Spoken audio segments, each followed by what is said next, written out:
Alors, on va passer au chapitre David le capitaine. Ouais. Euh, alors, tu es capitaine depuis de nombreuses années. Mm. Je sais que moi, quand je suis arrivé au club il y a plus de 10 ans, je te voyais déjà capitaine. Je t'ai connu capitaine. Et cette année, tu es capitaine de l'équipe Fagnon du club, donc la pré-nationale. Est-ce que tu peux nous décrire en quoi ça consiste un peu le rôle de capitaine au quotidien et avant les matchs? Au quotidien, c'est pas grand-chose. Avant les matchs, c'est surtout s'assurer que les joueurs soient dispo. Ouais. Ça me paraît primordial. Après, dans la gestion des matchs, je pense que là, on a des joueurs qui sont quand même tout à fait capables de s'autogérer. Bon, parfois, il faut rappeler, pas oublier la licence. Faut avoir un petit côté paternaliste un petit peu sur certains joueurs. N'est-ce pas, Kevin? N'oublie pas ta raquette. Choses comme ça, mais jusqu'à la raquette. j'ai eu jusqu'à la raquette. Non, mais sinon j'ai des super coéquipiers, donc ça aide toujours. Alors c'est vrai que le capitanat, j'ai toujours eu fait. Alors au début c'était par défaut, c'est-à-dire que c'est souvent bon bah là j'ai pas envie, puis il y en a un qui s'y colle, c'était moi.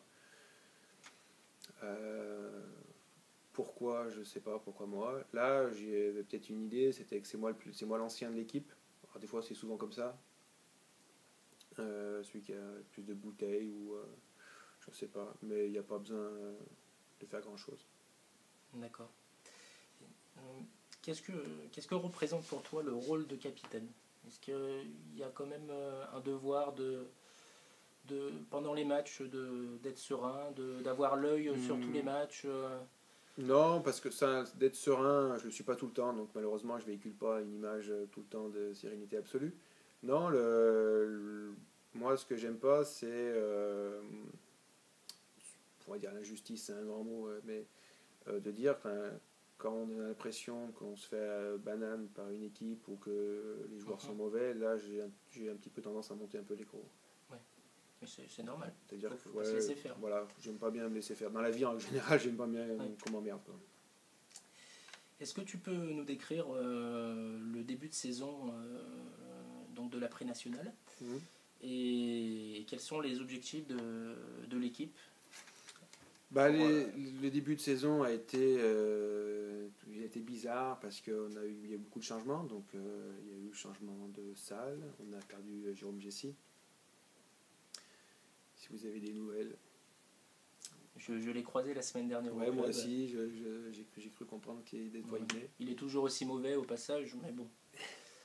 Non, mais c'est vrai qu'on a perdu Jérôme, mais bon, c'est vrai ça que, fait mal. Ça... Bon, il jouait pas très bien, mais bon, ça aide quoi. Faisait toujours un point. Ça fait toujours un point de temps en temps. Bon, puis même pour l'ambiance générale de l'équipe, c'était quelqu'un qui était plutôt plaisant. Ouais. Donc là, on se retrouve à 5, on va dire. C'est pas méchant du tout pour le 6e, donc on tourne. On n'a pas la relève. Voilà, donc d'une part. D'autre part, certains joueurs ont d'autres objectifs, d'autres buts, ce que je comprends tout à fait. C'est-à-dire que Guillaume va avoir son deuxième enfant, donc je conçois que le ping, ça lui passe un peu au-dessus. Valentin dans ses études à fond. Jean-Marc les dessert un peu. Enfin, je l'avais déjà dit, mais je le redis parce que Valentin, il n'en peut plus là. Jérém s'est mis en ménage avec son nouvel appart et tout, donc je pense que pour certains, le ping, ça passe un peu au-dessus. Quels sont les objectifs du coup de la pré-nationale? Et bien là, les objectifs, on va essayer de descendre, mais je pense qu'on va réussir. Là, je pense que là, pour une fois, on va réussir un objectif. C'est-à-dire que là, on va tout faire pour descendre et je pense qu'on va y arriver. On a, je sais pas si on peut me dire manqué de réussite ou on n'a jamais été en phase tous totalement. C'est-à-dire que moi j'ai eu un début de saison difficile, je l'avoue, sur Saint-Chamond, je fais 0, donc je peux être considéré comme être en faute, il n'y a pas de problème.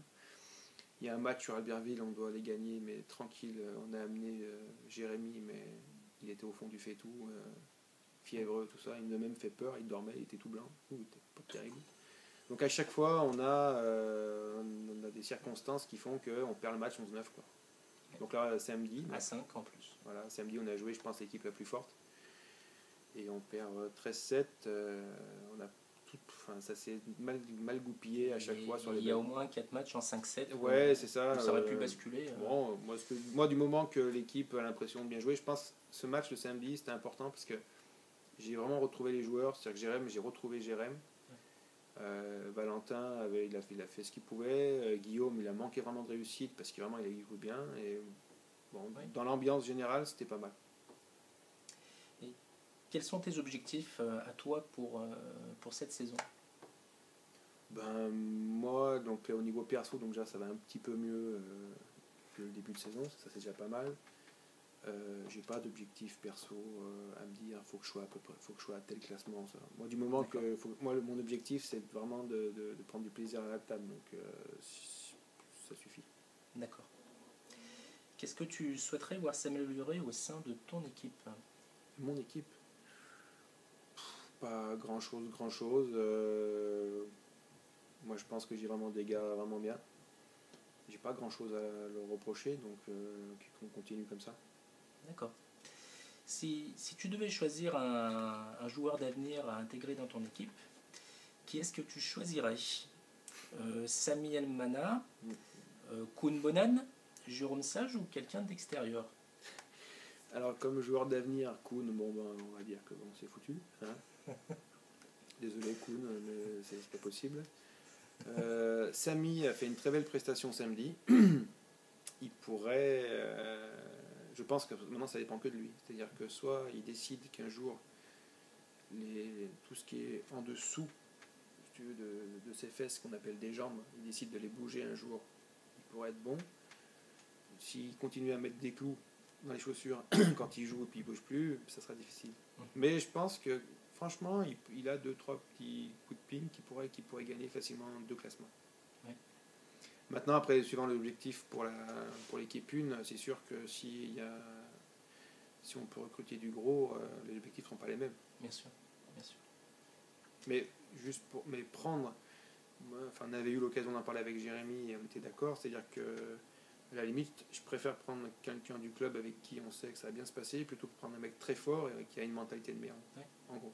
Ouais. Moi, je privilégie, si tu veux, le côté un peu équipe sympa. Quoi. Je n'ai pas envie d'avoir un mec, même s'il est fort, c'est une tête de mort, on le laisse tomber. Quoi.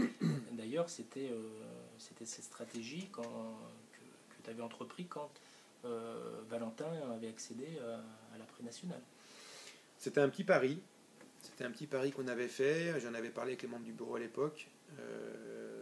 Alors, je m'excuse, j'en profite là pour m'excuser auprès de Fred parce que ça s'était pas tellement bien passé comme je voulais. C'est-à-dire que Fred avait été évincé et il y a eu un quiproquo et c'est vrai que j'ai pas été très bon sur le coup. Ça arrive, hein, manque de communication. On a fait plusieurs pas très bons, voilà. Je reconnais. Mais Valentin, il fallait qu'il franchisse un palier. C'était soit il y arrivait, soit pas. Quoi. Et si pas, il restait en petite division, mais je pense qu'on a fait un bon choix. Ouais.